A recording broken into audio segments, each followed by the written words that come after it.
আসসালামু আলাইকুম, সবাইকে স্বাগতম। হিসাব বিজ্ঞানে সমন্বয়ে যদি বলা থাকে অগ্রিম প্রাপ্ত ভাড়া 1000 টাকা, তো এই সমন্বয় জাবেদা কী হবে?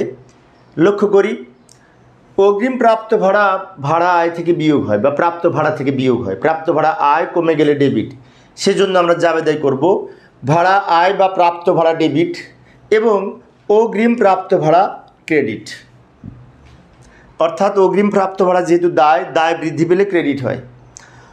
আর এই সমন্বয়টি আমরা যখন আর্থিক বিবরণী প্রস্তুত করব, ফাইনাল অ্যাকাউন্ট, তখন কি হবে? তখন এই ভাড়া আয় বা প্রাপ্ত ভাড়া থেকে বিয়োগ হবে। ভাড়া আয় বা প্রাপ্ত ভাড়া থেকে বিয়োগ হবে, বিশেষ করে বিষয়দায় বিবরণীতে। আরেকবার দায় পাশে বসবে, অগ্রিম প্রাপ্ত ভাড়া নামে চলতি দায় পাশে বসবে। অর্থাৎ ফাইনাল অ্যাকাউন্টে একবার ভাড়া আয় থেকে বিয়োগ হবে বিষয়দায় বিবরণীতে, আর একবার চলতি দায় পাশে বসবে।